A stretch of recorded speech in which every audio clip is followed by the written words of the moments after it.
Hello dear student, how are you. सबसे पहले आप लोग ये बताओ कि मेरे हाथ में आपको ये दो चीज क्या दिख रहा है। चलो चलो चलो और थोड़ा जूम कर देते हैं, ध्यान से देख के बताओ क्या दिखा।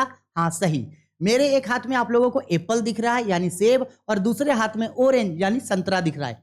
आप बोलोगे कि सर ये दो चीज को आप करोगे क्या, क्या आप ये खाओगे या आप ये दो चीज हम लोग को दोगे? तो ना, ना तो हम इसको खाने वाले हैं और ना ही हम आपको देने वाले हैं। तो सर क्या आप हम लोगों को ये दो चीज ललचाने के लिए रखे हैं? अरे नहीं बाबा, ये दो चीज ललचाने के लिए नहीं रखे हैं। ये दो चीज यानी कि सेब, ये देखो जो मेरे हाथ में ये सेब है और ये जो मेरे हाथ में संतरा है, ये दो चीज का एग्जाम्पल को लेकर के आज का जो हम लोगों का टॉपिक है जिसका नाम है उदासीनता वक्र, उसको हम आप लोगों को इस कॉन्सेप्ट को क्लियर करेंगे। और बिलीव मी, अगर आप इसको समझ गए तो आप लाइफ में कभी भी उदासीनता वक्र को नहीं भूलोगे। ठीक है, तो चलो आज की वीडियो को हम लोग स्टार्ट करते हैं। Hi guys, my name is Vicky Kumar Bahadur और आप सभी का स्वागत है आपके अपने YouTube channel Rahul commerce academy में। हम लोग क्लास 12 व्यष्टि अर्थशास्त्र यानी माइक्रो इकोनॉमिक्स का जो चैप्टर नंबर 3 को पढ़ रहे हैं। आज हम लोगों का वीडियो नंबर 6 है और आज की इस वीडियो में हम लोग पढ़ने वाले हैं उदासीनता वक्र के बारे में। उदासीनता वक्र क्या है, उसका अर्थ क्या होता है, उदासीनता वक्र का मतलब क्या होता है,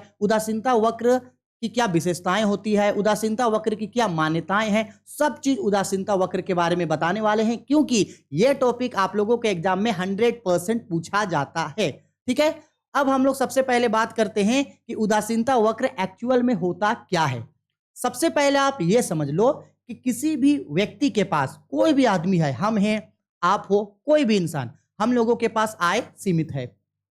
अब सपोज कर लो हम क्या बोल रहे हैं, हम एक उपभोक्ता हैं और मेरे पास आय सीमित है। हम अगर अपने सीमित आय से दो वस्तुओं का उपभोग कर रहे हैं, एक वस्तु हम एप्पल यानी सेब खा रहे हैं और दूसरा वस्तु संतरे खा रहे हैं, यानी मेरे पास 100 रुपया है और हम 100 रुपया को इन दोनों में बराबर खर्च कर रहे हैं और इन दोनों से हमको उपयोगिता मिल रहा है और बराबर उपयोगिता मिल रहा है। तो जैसे जैसे हम एक वस्तु के उपभोग को बढ़ाते जाएंगे, जैसे जैसे हम एप्पल को ज्यादा खरीदेंगे वैसे वैसे हमको संतरा कम खरीदना होगा, या जैसे जैसे हम संतरा को ज्यादा खरीदेंगे वैसे वैसे हमको एप्पल कम खरीदना होगा। इसी चीज को जिस वक्र की सहायता से दर्शाया जाता है उसे ही उदासीनता वक्र कहा जाता है। इसका मतलब है कि उदासीनता वक्र एक ऐसा वक्र होता है जो दो ऐसे वस्तुओं के बीच आपसी संयोग को बताता है जिससे बराबर उपयोगिता मिलती है। जब कोई उपभोक्ता अपनी सीमित आय से दो अलग अलग वस्तुओं का उपभोग करता है तो जैसे जैसे एक वस्तु का उपभोग वो बढ़ाता जाता है वैसे वैसे दूसरा वस्तु के उपभोग में कमी आने लगती है। इसे ही जिस रेखा चित्र की सहायता से दर्शाया जाता है उसे ही उपभोक्ता, उसे ही उदासीनता वक्र कहा जाता है। आ गया बात समझ में? अब ये जो हम सेब और संतरे का एग्जाम्पल लेके समझा रहे हैं, आप किसी भी चीज का एग्जाम्पल ले लो, कोई भी चीज। अगर किसी उपभोक्ता के पास जो पैसा है, अगर वो दो वस्तुओं पे खर्च कर रहा है और इन दोनों वस्तु से मिलने वाला उपयोगिता बराबर है, तो जैसे जैसे एक वस्तु का उत्पादन, जैसे जैसे एक वस्तु का उपभोग बढ़ाएगा दूसरा वस्तु का उपभोग को कम करना होगा। आया समझ में? जैसे कि हम आपको ये बोल रहे हैं कि आपको आपकी मम्मी 100 रुपया दी और बोले कि जाओ बाजार जाकर के भाई दो चीज खरीद के लाओ, सेब और संतरा, ये दो चीज खरीद के लाओ। याद रखना आपके पास सिर्फ 100 रुपया है, आपके पास इसके अलावा और कोई पैसा नहीं है। ना तो आप अपना खुद का पैसा लगाओगे, ना दुकानदार से उधार में मांगोगे, ये बोलोगे कि हम सर बाद में दे देंगे, नहीं, वही 100 रुपया से आपको इन दो चीजों के लिए पैसा खर्च करना है। अब मान लो आपके पास अगर 100 रुपया था तो 50 रुपया का संतरे खरीदे और 50 रुपया का क्या खरीदे, सेब। 50 का संतरा 50 का सेब, दोनों का संतुलन बराबर है। अब मान लो कि अगर आप सेब में 60 रुपया खर्चा किए, सेब में 60 रुपया खर्चा किए तो संतरे को कम करना होगा, संतरे में 40 रुपया खर्चा करोगे, तब ना 60 और 40 100 रुपया होगा। फिर और सेब को बढ़ा दिए, सेब को आप खरीदे 70 रुपया का तो संतरे को खरीदोगे 30 रुपया का, फिर सेब को खरीदे 80 रुपया का तो संतरे को फिर खरीदोगे 20 रुपया का। तो जैसे जैसे एक वस्तु को आप बढ़ा रहे हैं दूसरे वस्तु में क्या करना पड़ रहा है, कमी करना पड़ रहा है। और ध्यान रहे इन दोनों में से कोई भी वस्तु शून्य नहीं हो सकता है, यानी कि ये नहीं हो कि एक वस्तु को आप बिल्कुल ही ना खरीदो। अगर आप सिर्फ एप्पल खरीद के अगर घर जाओगे तो मम्मी आपको पिटाई करेगी, अगर आप सिर्फ संतरा खरीद के घर जाओगे तो भी मम्मी पिटाई करेगी। आपको ये दोनों चीज खरीदना है। जैसे जैसे एक वस्तु का उपभोग बढ़ेगा दूसरे वस्तु का उपभोग क्या होते जाएगा, कम होते जाएगा। इसे ही कहा जाता है उदासीनता वक्र। आया समझ में? ठीक है, अब देखो उदासीनता वक्र क्या होता है। उदासीनता वक्र के बारे में बोला गया, मार्शल के उपयोगिता विश्लेषण के वैकल्पिक विचारधारा के रूप में हिग्स एवं एलन और शास्त्रियों ने उदासीनता वक्र विश्लेषण की विचारधारा का प्रतिपादन किया। अब हमको आप लोग ये बताओ, हम लोग इससे पहले क्रमवाचक और गणनवाचक सिद्धांत सीखे थे ना, कार्डिनल और ऑर्डिनल यूटिलिटी सीखे थे ना, उसमें हम बताए थे ना कि मार्शल ने, आप हमको वीडियो के कमेंट बॉक्स पे कमेंट करके बताओ कि मार्शल ने जिस उपयोगिता का सिद्धांत बताया था वो सिद्धांत क्या था, क्रमवाचक सिद्धांत था या गणनवाचक सिद्धांत था, हमको नीचे कमेंट करके बताओ। और ये जो प्रोफेसर हिग्स ने भी एक उपयोगिता का सिद्धांत को बताया, आप हमको ये भी बताओ कि प्रोफेसर हिग्स ने उपयोगिता का कौन सा सिद्धांत को बताया था, क्रमवाचक या गणनवाचक। इन दोनों का कमेंट नीचे हमको कमेंट बॉक्स में चाहिए। हम देखेंगे ना कि पहले के वीडियो को देख के आप कितना सीखे हो। ठीक है, तो दोनों का आंसर कमेंट करके बताओ। अब देखो क्या बोल रहा है उदासीनता वक्र के बारे में। साधारण शब्दों में कहें तो उदासीनता वक्र से आशय एक ऐसे वक्र से होता है जो दो वस्तुओं के विभिन्न संयोगों को प्रदर्शित करता है। जब कोई उपभोक्ता दो अलग अलग प्रकार की वस्तुओं का उपभोग करता है जिससे उसे समान संतुष्टि की प्राप्ति होती है, तो जैसे जैसे एक वस्तु के उपभोग की इकाइयों को बढ़ाता जाता है वैसे वैसे दूसरे उपभोग की इकाई में कमी आने लगती है। इसे ही जिस रेखा चित्र की सहायता से दर्शाया जाता है उसे ही उदासीनता वक्र कहा जाता है। उदासीनता वक्र को तटस्थता वक्र भी कहा जाता है। आया समझ में? हम अभी जो आप लोगों को समझाएं, जब कोई उपभोक्ता अपनी सीमित आय से दो वस्तुओं का उपभोग कर रहा है तो जैसे जैसे एक वस्तु का उपभोग बढ़ाता है वैसे वैसे दूसरे उपभोग की स्थिति में दूसरे वस्तु के उपभोग में कमी आने लगती है। एक वस्तु उपभोग बढ़ाएगा तो दूसरा वस्तु के उपभोग को कम करना होगा। इसे ही जिस रेखा चित्र की सहायता से दर्शाते हैं उसे ही क्या कहा जाता है, उसे ही उदासीनता वक्र कहा जाता है। और पता है ये नियम ना सब चीजों पे लागू होता है। जैसे सपोज कर लो कि आप खाना खाने बैठे, ठीक है, अब आप दो रोटी लिए और थोड़ा सा चावल लिए, दो रोटी लिए और चावल लिए। देखो यहां भी दो वस्तु है, एक है रोटी और एक है चावल। अगर मान लो किसी दिन आप रोटी ज्यादा खाओगे तो उस दिन भात यानी चावल आप कम खाओगे। किसी दिन अगर आपको भात या चावल ज्यादा खाने का मन हुआ, भात ज्यादा खाए चावल ज्यादा खाओगे तो आप रोटी को क्या करोगे, कम कर दोगे। यहां भी तो यही नियम लागू हो रहा है, आपको दो ही चीज खाना है तो जैसे जैसे एक चीज को आप ज्यादा खाओगे दूसरा चीज को क्या कर दोगे, कम कर दोगे। ऐसा थोड़ी है कि रोटी भी 10 गो खा लेंगे, खाना भी 1 किलो खा लेंगे, ऐसे में तो पूरा पेट पकड़ के बाद में रोने लगेंगे। समझ में आ रहा है? तो जब कोई उपभोक्ता दो वस्तुओं का उपभोग कर रहा है तो जैसे जैसे एक वस्तु का उपभोग बढ़ेगा दूसरे वस्तु का उपभोग में कमी आने लगेगा। याद रहे उपभोक्ता दूसरा कोई आय इसके ऊपर खर्च नहीं कर सकता है, उसके पास जो आय है उसी आय को वो खर्च कर रहा है। ठीक है, इसी चीज को बोलते हैं उदासीनता वक्र। क्लियर है मेरा बात? चलो अब एक एग्जाम्पल के थ्रू हम लोग उदासीनता वक्र को समझते हैं। जैसे ये अलग अलग संयोग है ABCDEF और देखो दो वस्तुओं का उपभोग कर रहा है वस्तु X और वस्तु Y का। देखो एग्जाम्पल के थ्रू आप यहाँ पे कोई भी नंबर लेकर के चल सकते हैं, कोई दिक्कत आपको नहीं है। आपको जो नंबर अच्छा लगे लेने का, जो नंबर आपको अच्छा लगे और उस नंबर को आप लेकर के चला सकते हैं। ठीक है, देखो हम क्या बोल रहे हैं, वस्तु X का, देखो वस्तु X का 1 2 3 4 5 6 इकाई है, 1 2 3 4 5। वस्तु Y का इकाई है 20 15 11 8 6 5। आपको जो मानना है आप वो मान सकते हो। ध्यान देने वाला बात है, देखो जैसे जैसे वस्तु X का इकाई को बढ़ाया जा रहा है 1 2 3 4 5, वस्तु X का इकाई बढ़ रहा है वैसे वस्तु Y का इकाई देखो घट गया। जैसे जैसे वस्तु X बढ़ा वस्तु Y का इकाई क्या हो गया, घट गया, क्योंकि उपभोक्ता के पास आय सीमित है, दो वस्तुओं का उपभोग कर रहा है, एक वस्तु का इकाई को बढ़ाएगा तो दूसरा वस्तु का इकाई को कम करना होगा। अब इसी चीज को हम लोग एक रेखा चित्र की सहायता से दर्शाएंगे। देखो अगर इसी चीज को हमें ग्राफ का सहायता से दर्शाएं तो इस तरीके से हम लोगों का ग्राफ बन सकता है। यहां लिखेंगे 0, यहां लिखेंगे x, यहां लिखेंगे हम लोग y। ठीक है, ये जो x लाइन है इसमें हम लोग वस्तु x को रखेंगे, यहां पे हम लोग किसको रखेंगे, वस्तु x को, और ये जो y लकीर है वहां हम लोग वस्तु y को रखेंगे। तो यहां हम लिख दे रहे हैं, यहां किसको रख रहे हैं, वस्तु y को। अब देखो वस्तु x बढ़ रहा है ना, वस्तु x हम लोगों का क्या हो रहा है, देखो बढ़ रहा है 1 2 3 4 5 से। तो चलो यहाँ मान लेते हैं ये 1 हो गया, ये 2 हो गया, ये 3 हो गया, ये 4 हो गया, ये 5 हो गया और ये 6। 1 2 3 4 5 और 6। और ये भी देखो घट रहा है 20 15 11 8 6 5। तो अप्रोक्सली देखो अगर हम इसको 5 5 का डिफरेंस में लेके चले तो ले सकते हैं। सपोज कर लो यहाँ हो गया 5, ये हो गया 10, ये हो गया हम लोगों का 15 और ये हो गया हम लोगों का 20। 5 हो गया, 10 हो गया, 15 हो गया और ये कितना हो गया 20। अब देखो वैल्यू पुट करना है। अब तो देखो जब वस्तु x का 1 इकाई था तो वस्तु y का कितना था 20, तो 1 और 20 को मिलाओ, देखो ये 1 है और ये 20 है, देखो यहाँ मिल जाएगा, ये हो गया हम लोगों का 1 और 20 मिला दिए।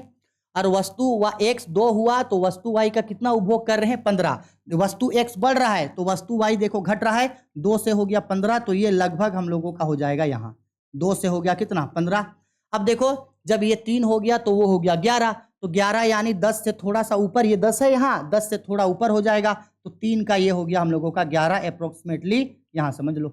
इसके बाद जब ये 4 हो गया तो 8 हो गया, 8 यानी 10 से नीचे, 4 हो गया तो वो हम लोगों का कितना हो गया 8 हो गया, 8 हो गया यानी 10 से नीचे हो गया।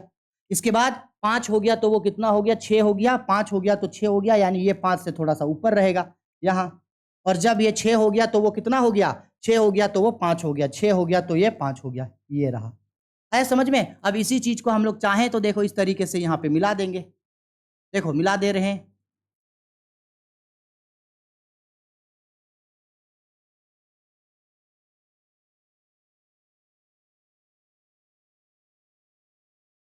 देखो अब ये जहां जो मिला है ये डॉट डॉट, हम लोग इसको क्या करेंगे इस तरीके से एक लकीर से मिलाएंगे, आधा चांद टाइप का होगा। किस टाइप का होगा? चांद टाइप का होगा। तो ये जो हम लोग लकीर से यहाँ पे मिलाए हैं इसी लकीर को बोलते हैं आईसी। आईसी का मतलब होता है उदासीनता वक्र यानी कि इंडिफरेंस कर्व। ये बिंदु ए है, देखो ये हम लोगों का क्या है यहाँ पे, ये हम लोगों का ए है, ये बी है, ये सी है, ये डी है, ये ई है और ये एफ है। इस सिचुएशन को हम लोग देखो यहाँ पे ग्राफ से दिखा दिए। इसी चीज को हम लोग बोलते हैं उदासीनता वक्र। क्लियर है? उदासीनता वक्र। और ध्यान रहे उदासीनता वक्र देखो किस तरीके का है, ये झुका हुआ है इस तरीके से। अच्छा याद है उत्पादन संभावना वक्र के बारे में हम क्या आप लोगों को बताए थे कि एक जो उत्पादन संभावना वक्र होता है यानी कि पीपीसी कर्व होता है वो किस तरीके का होता है, ऐसे होता है, ऐसे होता है, इसको बोलते हैं नतोदर। ये है पीपीसी कर्व यानी कि पीपीसी कर्व के बारे में क्या बताए थे, क्या होता है ये नतोदर होता है। और जो हम लोगों का जो उदासीनता वक्र होता है, कौन सा वक्र होता है, उदासीनता वक्र जो होता है, उदासीनता वक्र, ये उदासीनता वक्र हम लोगों का इस तरीके का होता है आई सी इंडिफरेंस कर्व। ये कौन सा कर्व है, इंडिफरेंस कर्व। इसको बोला जाता है उन्नतोदर, याद रखना क्या बोला जाता है इसको, उन्नतोदर बोला जाता है। एमसीक्यू में यह क्वेश्चन आप लोगों को पूछेगा, ठीक है, कि उदासीनता वक्र किस आकार का होता है, तो उदासीनता वक्र जो होता है वो उन्नतोदर होता है और मूल बिंदु की ओर बाएं से दाएं, ऊपर से नीचे की ओर गिरता है। याद रखना पीपीसी कर्व इन दोनों को टच कर सकता है एक्स और वाई को, लेकिन आईसी कर्व यानी इंडिफरेंस कर्व इसको टच नहीं करेगा। ठीक है, आगे हम इसके बारे में एक टॉपिक में आप लोगों को समझा देंगे। क्लियर है? समझ में आ गया उदासीनता वक्र। उदासीनता वक्र मतलब क्या, एक वस्तु के उपभोग को बढ़ा रहे हैं तो दूसरे वस्तु का उपभोग में कम आ रहा है। अब देखो जिस वस्तु का उपभोग बढ़ा रहे हैं वो वस्तु खुश है और जिस वस्तु का उपभोग घटा रहे हैं वो वस्तु उदास है। क्या है? उदास है, तो उदास से बन गया उदासीनता वक्र। ठीक है, चलो आगे बढ़ते हैं। अब हम जो अभी पिछले वाले में जो ड्राइंग बताएं देखो यही चीज है, यहाँ पे ड्राइंग के द्वारा, यहाँ मतलब ग्राफ के द्वारा मेंशन किया हुआ है। पीछे जो हम चीज बताएं वही चीज यहाँ है, आप चाहे तो स्क्रीनशॉट लेकर के इसका देख सकते हो।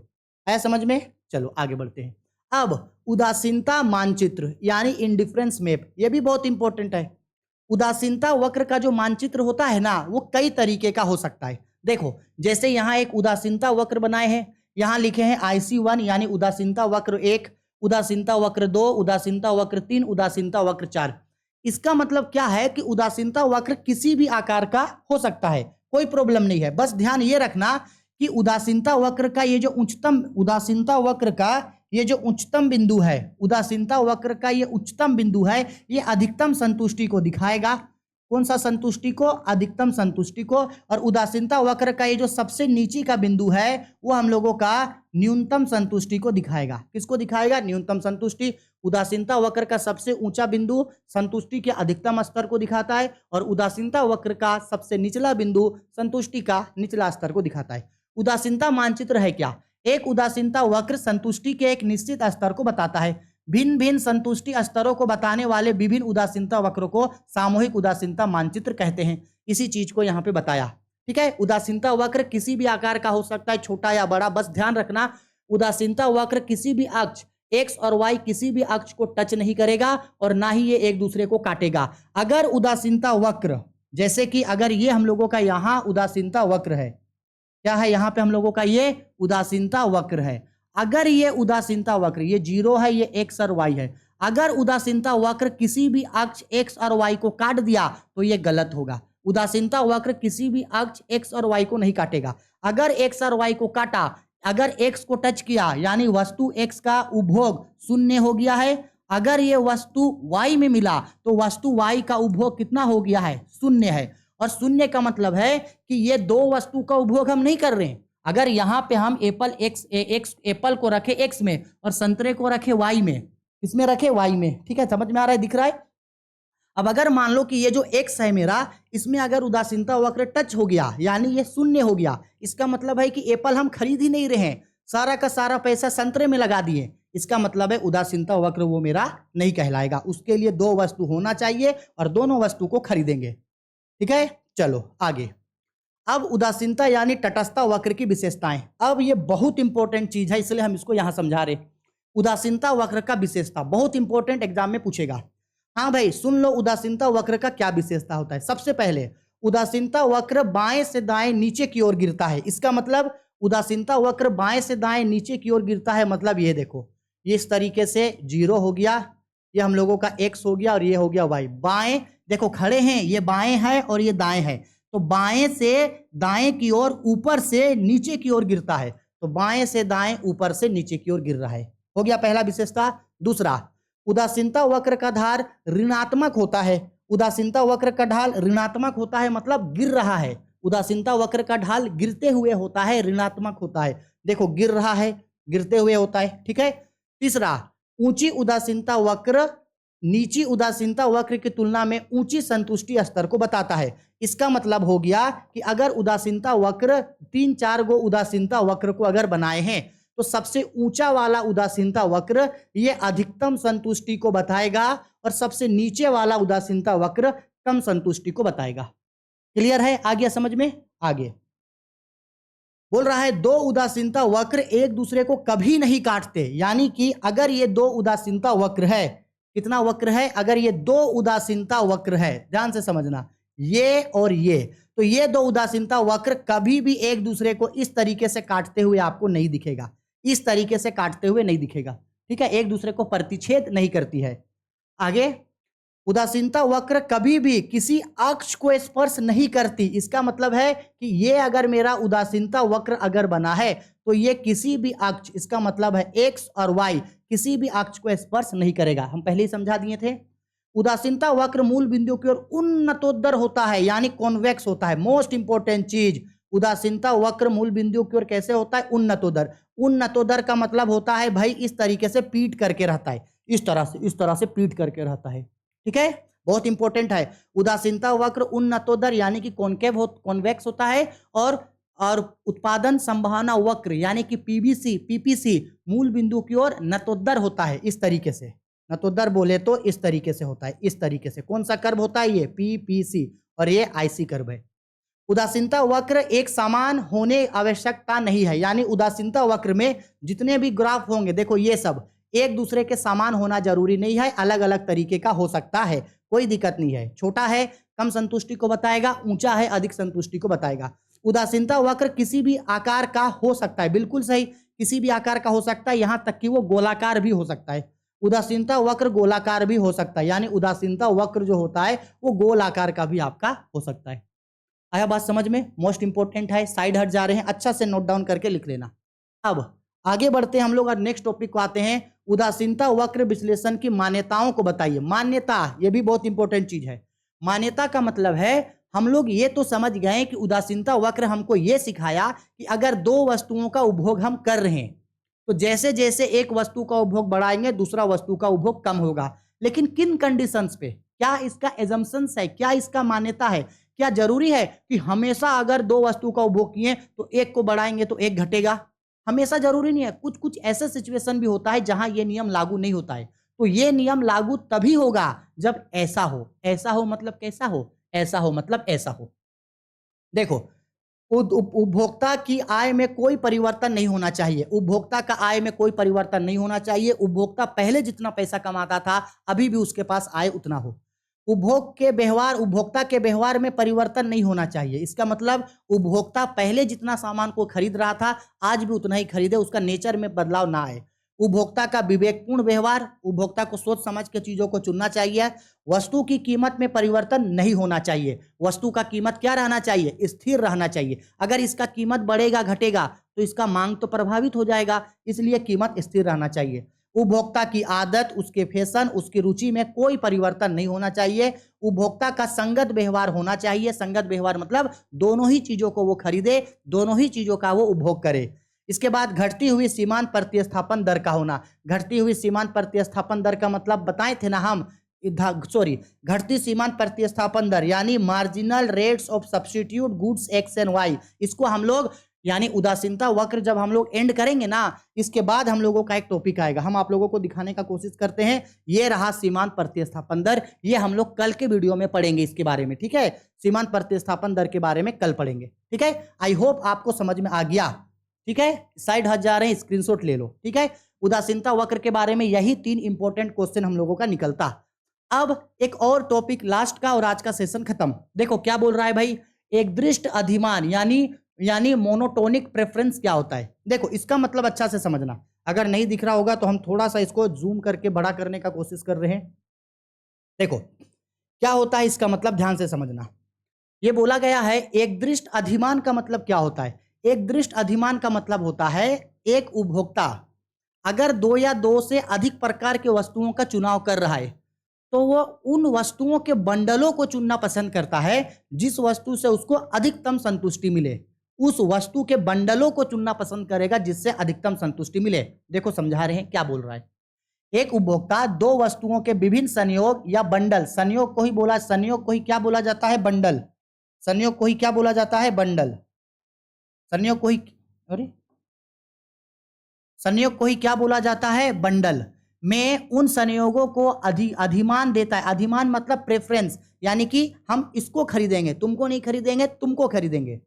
अधिमान देता है जिससे इन दोनों वस्तुओं में से कम एक वस्तु की मात्रा अधिक हो जबकि दूसरे वस्तु की मात्रा कम ना हो। ऐसी स्थिति में एक दृष्ट अधिमान को बताती है। उदाहरण के तौर पे एक दृष्ट अधिमान की दशा में उपभोक्ता 2 बंडल, देखो उपभोक्ता के पास 2 ऑप्शन है। एक ऑप्शन है एक बंडल में 9 और 8 कोई सामान रखा हुआ है और दूसरा बंडल में 8 और 6 रखा हुआ है। देखो किसी चीज का मान लो ना, किसी चीज का सपोज करो थैला है, एक थैला में 8 बॉल और 9 बॉल रखा हुआ है और एक थैला में 8 बॉल और 6 बॉल रखा है। तो इस कंडीशन पे इसके मुकाबले देखो उपभोक्ता इसको चुनना पसंद करेगा क्योंकि इसमें उसके पास ज्यादा चीज उसको मिलेगा। 2 बंडल 9, 8 तथा 8, 6 के बीच में उदासीनता नहीं होता सकता क्योंकि 9, 8 के बंडलों को दूसरी तुलना में दोनों वस्तुओं की मात्रा अधिक है। अतः उपभोक्ता बंडल 8, 6 की तुलना में बंडल 9, 8 को अधिमान देगा। किसको? इसके तुलना में इसको वो अधिमान देगा, मतलब इसको वो चुनना पसंद करेगा। इसी प्रकार उपभोक्ता के पास देखो, अब भी देखो 3 ऑप्शन है। एक बंडल में सपोज कर लो 2 और 2 कुछ नंबर है, दूसरे में सपोज कर लो 2 और 1 कुछ नंबर है और तीसरे में क्या है हम लोगों का 1 और 1। इन तीनों ही दशा में उपभोक्ता इसको खरीदना पसंद करेगा क्योंकि इन दोनों के मुकाबले इसके पास इसको ज्यादा संतुष्टि मिलेगा। आया समझ में मेरा? और हाँ, इसके मुकाबले उपभोक्ता इसको भी चूज कर सकता है और इन दोनों के मुकाबले उपभोक्ता इसको चूज करेगा जहां से उसको अधिकतम संतुष्टि मिलेगा। इसी को कहा जाता है एक दृष्ट अधिमान। ठीक है, समझ में आ गया। नेक्स्ट टॉपिक पे हम लोग का बचता है सीमांत प्रतिस्थापन दर। इसको हम लोग नेक्स्ट वीडियो में पढ़ेंगे और 2 या एक और वीडियो आएगा, यानी नेक्स्ट वीडियो में हम लोग सीमांत प्रतिस्थापन दर को पढ़ लेंगे। उसके बाद एक नेक्स्ट वीडियो में पढ़ेंगे बजट सेट के बारे में। किसको पढ़ेंगे? बजट सेट के बारे में, और खत्म हो जाएगा। 1 मिनट रुको, सीमांत प्रतिस्थापन दर आज ही पढ़ लेते हैं, नहीं छोड़ेंगे इसको कल के लिए, आज पढ़ लेते हैं। इसके नेक्स्ट वीडियो में हम लोगों का बजट सेट बचेगा, बजट सेट बता देंगे और बजट सेट के तुरंत बाद वहां VVI क्वेश्चन भी दे देंगे। यानी इसके बाद एक और वीडियो आएगा और ये पूरा चैप्टर हम लोगों का हो जाएगा कंप्लीट। और इसी चैप्टर में हम लोगों को टाइम लगा, इसके बाद जो भी चैप्टर होगा वो 1 शॉर्ट वीडियो में आएगा क्योंकि इसमें बहुत सारा टॉपिक था, इसलिए इसमें टाइम लगा। अब हम लोग पढ़ लेते हैं सीमांत प्रतिस्थापन दर यानी मार्जिनल रेट ऑफ सब्स्टिट्यूट है क्या। सीमांत प्रतिस्थापन दर मार्जिनल रेट ऑफ सब्स्टिट्यूट को शॉर्टकट में MRS बोलेंगे। फुल फॉर्म होता है इसका, मार्जिनल का M निकलेगा, मार्जिनल का M निकलेगा, रेट का R निकलेगा और सब्स्टिट्यूट का S निकलेगा। एक्स और वाई, यानी कि देखो marginal rates of substitution X and Y, X and Y का मतलब होता है दो वस्तु एक्स और वाई, ठीक है। अब सीमांत प्रतिस्थापन दर का मतलब समझो। सीमांत प्रतिस्थापन दर का मतलब होता है कि जब कोई उपभोक्ता दो वस्तुओं का उपभोग कर रहा है, कितने वस्तुओं का उपभोग कर रहा है? दो वस्तु का, सेब और संतरा, ठीक है। तो जैसे जैसे वो क्या कर रहा है, सेब को क्या कर रहा है, इसका उपभोग को बढ़ा रहा है, ठीक है। तो जितना वो इसका सेब के उपभोग को बढ़ाया, उतने ही मात्रा में संतरे का उसको त्याग करना होगा, यानी संतरे में कमी करना होगा। फिर जितना सेब को बढ़ाएगा उतना ही संतरे को फिर कम करना होगा, जितना सेब को बढ़ाएगा उतना ही संतरे को और कम करना होगा। या ऐसे समझ लो कि अगर ये संतरे का उत्पादन, संतरे का उपभोग को कम करना चाहता है, तो जैसे संतरे का उपभोग कम करेगा तो उतना ही वो सेब का बढ़ा देगा, जैसे ही वो सेब को कम करेगा संतरे को बढ़ा देगा, फिर जैसे सेब को कम किया वैसे संतरे को और बढ़ा देगा। तो एक उपभोग की इकाई को कम करने से यही जो है इसका जो पैसा है वो दूसरे वस्तु को प्रतिस्थापित कर देगा, यानी इसका पैसा यहां लग जाएगा। यही कहलाता है सीमांत प्रतिस्थापन दर, जो ये बताता है कि अगर एक वस्तु को घटाएं और दूसरे वस्तु को बढ़ाएं तो कितने अनुपात में ये दोनों आपस में बढ़ा या घटा है, कितने अनुपात में ये दोनों आपस में बढ़ा या घटा है, ठीक है। अब देखो क्या बोल रहा है, सीमांत प्रतिस्थापन दर क्या होता है। साधारण शब्दों में कहें तो किसी वस्तु की एक अतिरिक्त इकाई प्राप्त करने के लिए उपभोक्ता को दूसरी इकाई की जितनी इकाइयों को छोड़ना पड़ता है उसे ही सीमांत प्रतिस्थापन दर कहा जाता है। माना कि कोई उपभोक्ता दो वस्तु x और y का उपभोग करता है, x की y के लिए सीमांत प्रतिस्थापन दर यानी MRS वस्तु x की वह मात्रा है जिसका x की प्रत्येक अतिरिक्त इकाई को प्राप्त करने के लिए उपभोक्ता को त्याग करना पड़ता है। दूसरे शब्दों में कहें तो संतुष्टि के समान स्तर को बनाए रखने के लिए वस्तु y की वह मात्रा जो उपभोक्ता वस्तु x की एक अतिरिक्त इकाई को प्राप्त करने के लिए त्यागता है उसे ही वस्तु x की y के लिए सीमांत प्रतिस्थापन दर यानी marginal rate of substitute x and y कहेंगे। अब देखो फॉर्मूला है सीमांत प्रतिस्थापन दर यानी कि MRS इज इक्वल टू वस्तु y में अनुपातिक परिवर्तन डिवाइडेड बाय वस्तु x में अनुपातिक परिवर्तन, ये इसका फॉर्मूला होता है, ठीक है। इसको हम लोग ऐसे भी बोल सकते हैं marginal rates of substitute x y is equal to triangle x divided by triangle y, वस्तु x में परिवर्तन डिवाइडेड बाय वस्तु y है ना, वस्तु y में अनुपातिक परिवर्तन डिवाइडेड बाय वस्तु x में अनुपातिक परिवर्तन। ये ट्रेंगल का मतलब होता है परिवर्तन।